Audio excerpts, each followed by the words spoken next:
Hello everyone. Welcome to my channel Bold and Beautiful today. Break Taylor's heart by letting Ridge and Brooke loose in Italy. Brooke Logan and Bridge, also known as Ridge Forrester, will reunite.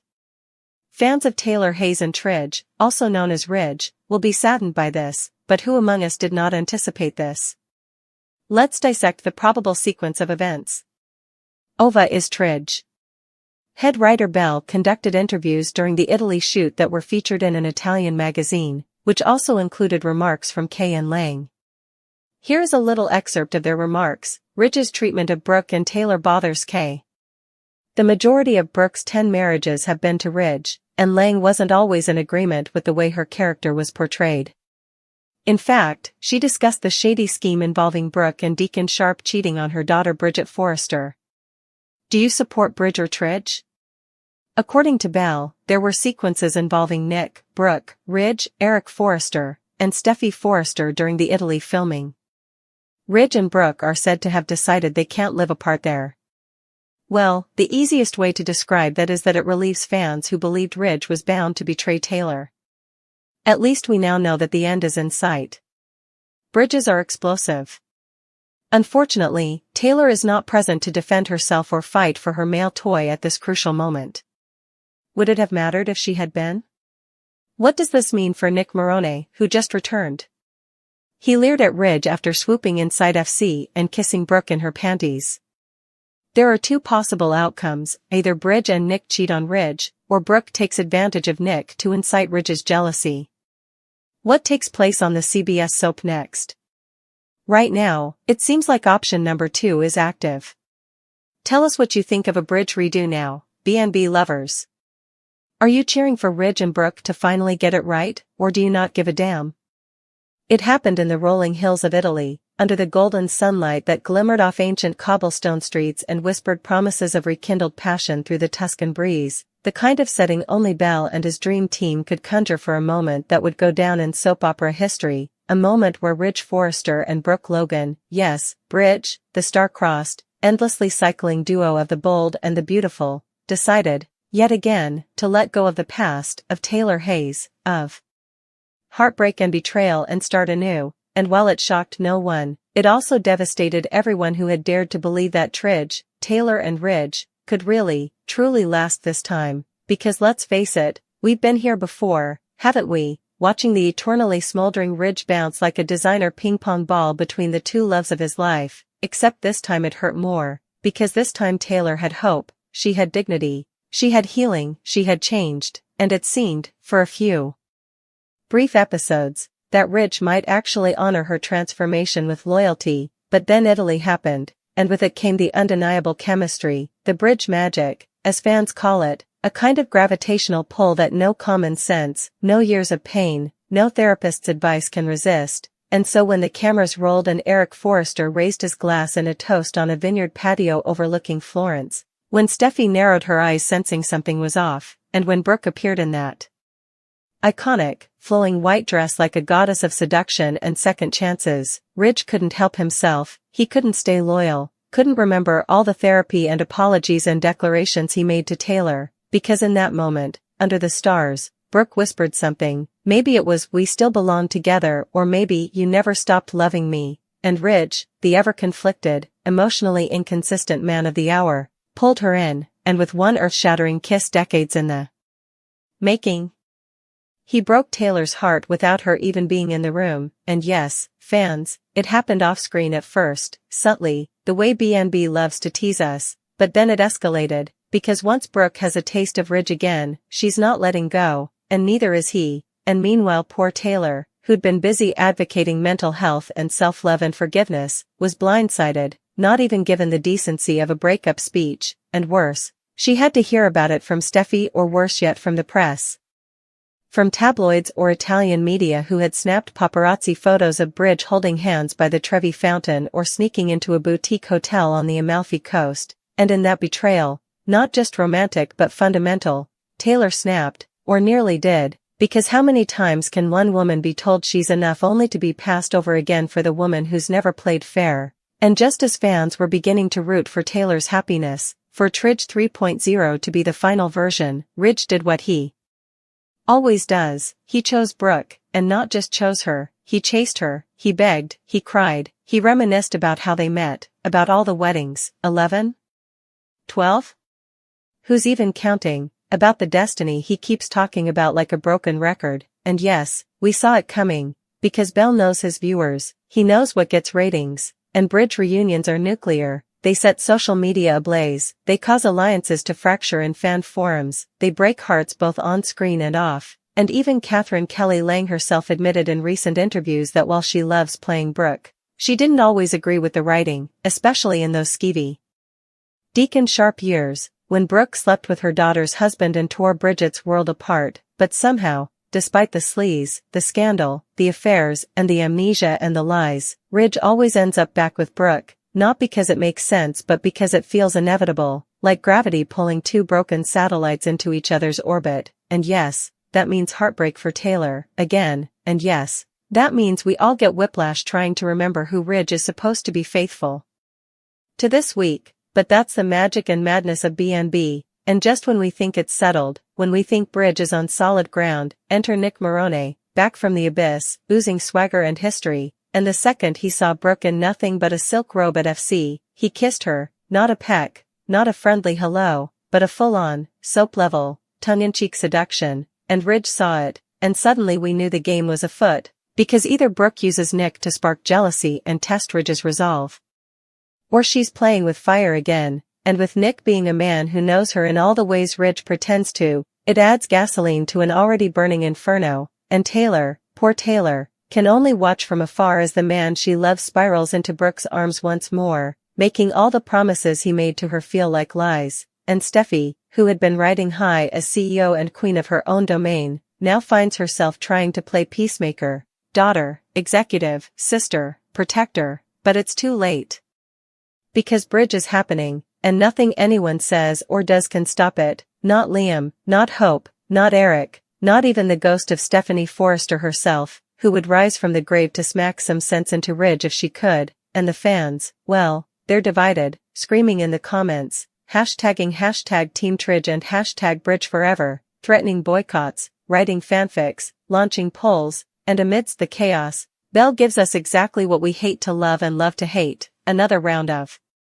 romantic whiplash, another lap around the triangle that never ends. And so we ask ourselves, yet again, will this finally be the last time Ridge and Brooke try to make it work, or will we be right back here next season, watching the fallout, the tears, the vows, the betrayals, the fashion shows, and the breakdowns, because if there's one truth in this soap opera universe, it's this, Bridge will always find each other, even if it leaves Taylor in pieces, and so we brace ourselves, hearts half hopeful, half jaded, for the next twist, the next kiss, the next heartbreak that is as inevitable as the Italian sunset that saw Ridge and Brooke let loose, fall in love again, and remind us all why daytime drama still reigns supreme. Taylor takes a big step. Taylor is acting to ensure that she will be able to retain Ridge. Taylor becomes bankrupt. Now that Nick Marone is back in town, Taylor Hayes is worried that she might lose Ridge Forrester once more. She needs to act quickly before Ridge discovers he wants Brooke Logan again, since she can sense he is envious. If it was ever genuine, Taylor's newfound confidence that Ridge appears to adore is evaporating. Therefore, Taylor seizes the opportunity and asks Ridge to join her for dinner at Il Giardino, where she makes a marriage proposal. Since he typically makes the proposal, Ridge is a little surprised, but Taylor is sincere. What is Ridge going to say?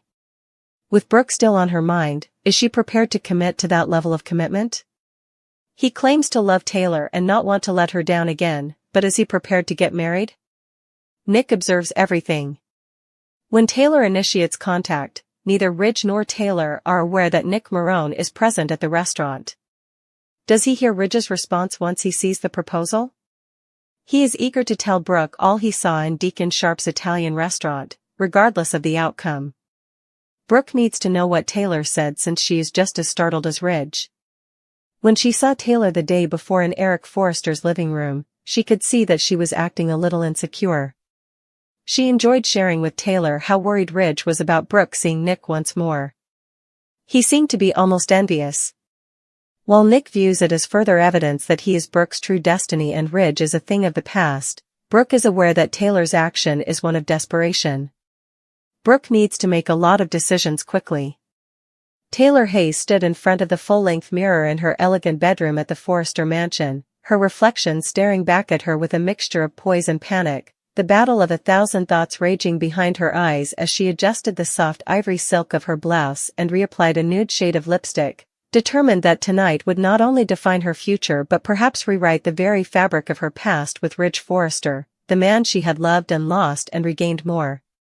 times than even her therapist's mind could track, because tonight was not just about romance or reconnection or reclaiming lost time, it was about securing what was rightfully hers before history could repeat itself again in the form of the ever-lingering Brooke Logan, whose presence, no matter how benign on the surface, always seemed to loom like an approaching storm cloud that cast shadows over every glimmer of happiness Taylor ever tried to build with Ridge, and with Nick Marone back in town.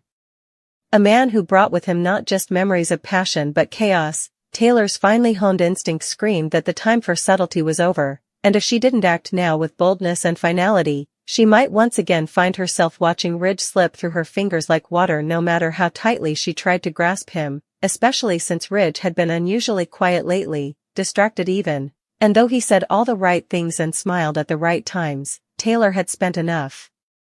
years reading his micro-expressions and dodging Brooke's emotional landmines to know when Ridge was spiraling into indecision, and that spiral, left unchecked, always ended in one place, Brooke's arms. So with her new dress perfectly pressed and her heart bracing itself against the weight of unspoken truths, she picked up her phone, dialed Ridge's number, and invited him to Il Giardino for what she claimed was just a quiet dinner, but what would actually be the most pivotal moment of her life.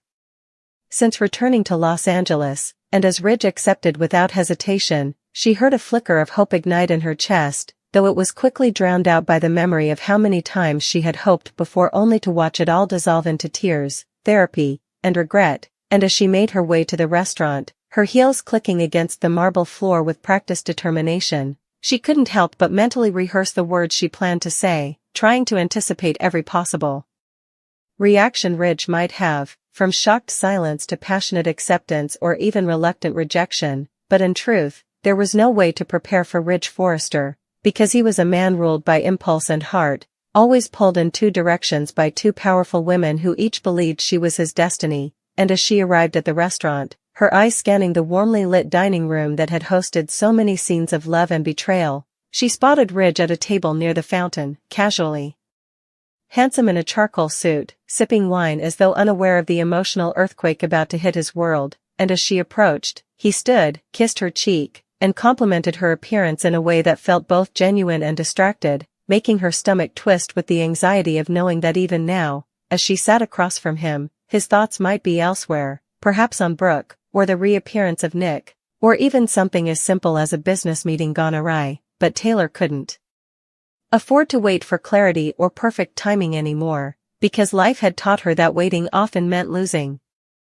And losing Ridge again was not an option, so as they ordered their meals and made small talk about Steffi's latest design pitch and Thomas's surprisingly mature approach to fatherhood lately, Taylor found herself tuning out of the conversation and into her own heartbeat, which thundered like a war drum in her ears until she could no longer pretend this was just dinner, and with a breath that seemed to take all the courage in her soul, she reached across the table, placed her hand over Ridge's,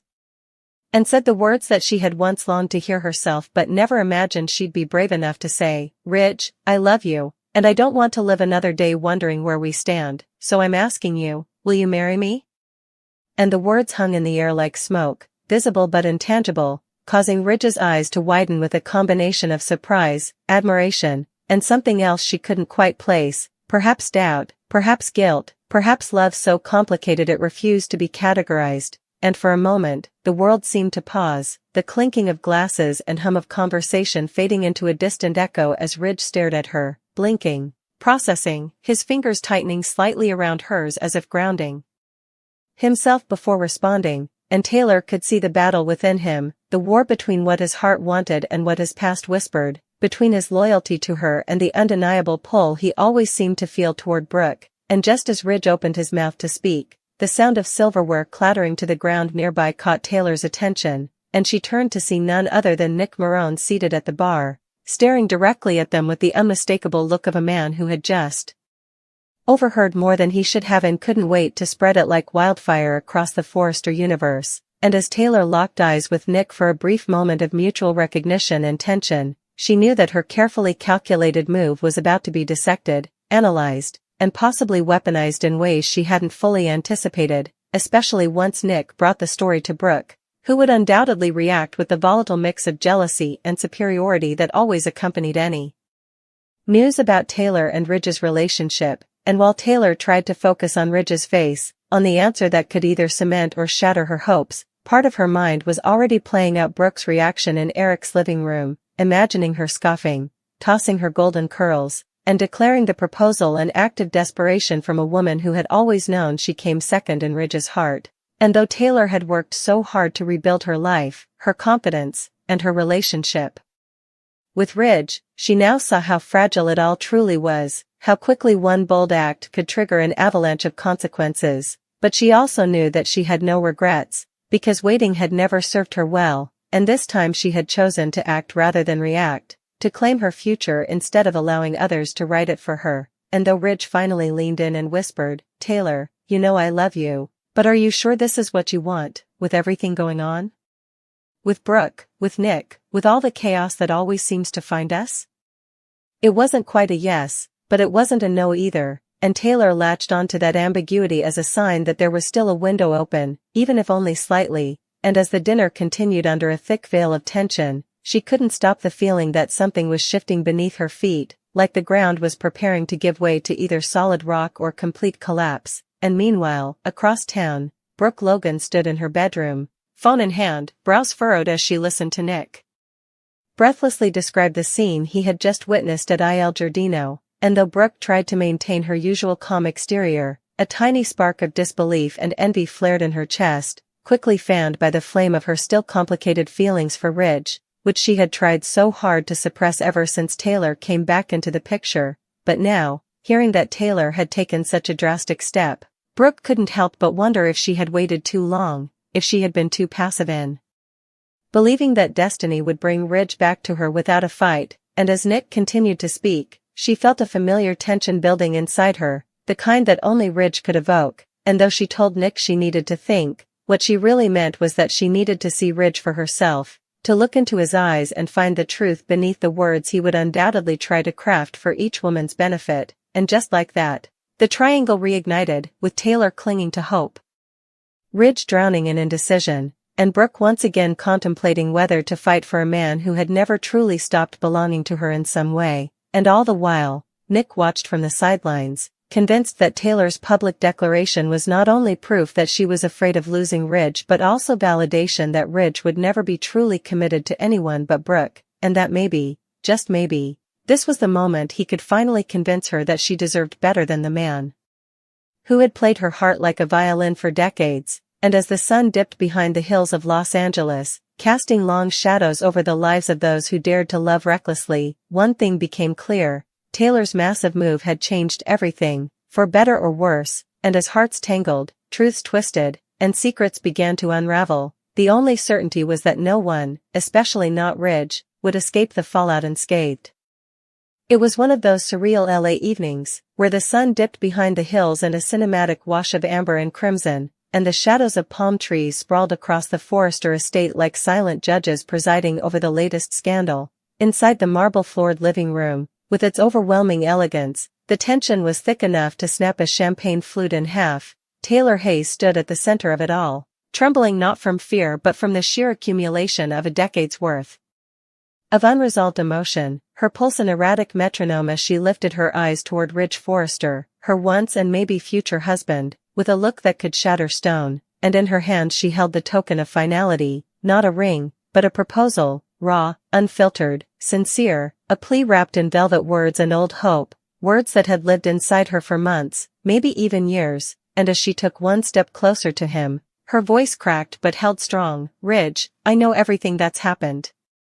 Brooke, the lies, the betrayals, the back and forth, we've both been hurt, we've both hurt others. But what if this time we choose each other without the noise, without the ghosts? What if we stop surviving and start living? for real, what if we took all the pain, all the years, and turned it into something new, something lasting? Ridge, I'm asking you, will you marry me? And for a moment the world stopped turning. Even the ocean breeze beyond the glass patio doors seemed to hush itself in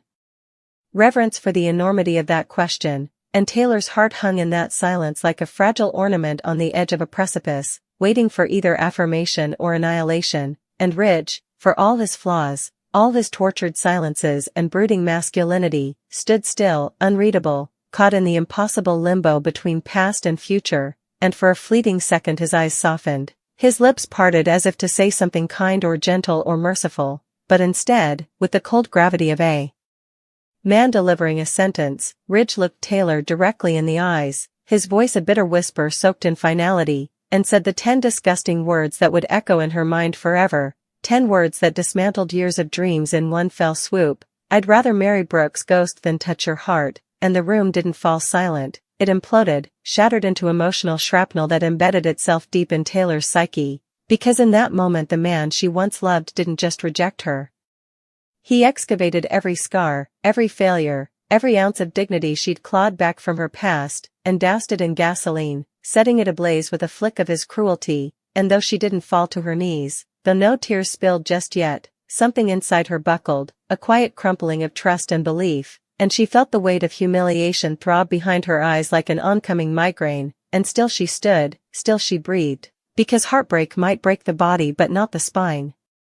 Not Taylor Hayes' spine. And as she backed away from Ridge's gaze, her expression hardened not into sorrow, but into something colder, more dangerous, a kind of resigned clarity that only comes when you've seen the full measure of a man and found him lacking. And though Ridge turned away like a man disgusted by his own honesty, Taylor turned too, not toward the door but toward herself, inward, vowing that this would be the last time she mistook old chemistry for love, that this would be the last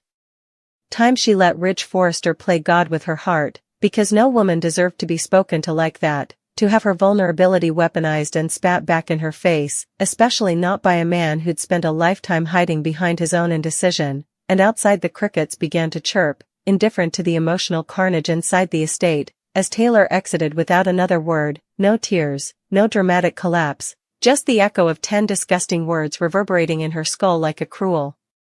song on repeat. And later that night as she stared into the mirror, mascara-free, stripped bare of pretense and hope, she whispered them to herself, not as an act of masochism, but as a baptism of truth, an exorcism of the Ridge she had created in her mind. And somewhere deep in her gut, she knew, those 10 words had freed her, painfully, brutally, but wholly. And while Ridge might go back to Brooke or to whatever ghost of a future he was chasing, Taylor Hayes would rise, not as the woman waiting at the altar, but as the woman who finally burned the damn church down. And in that flickering firelight of self-respect, she made her own vow, never again.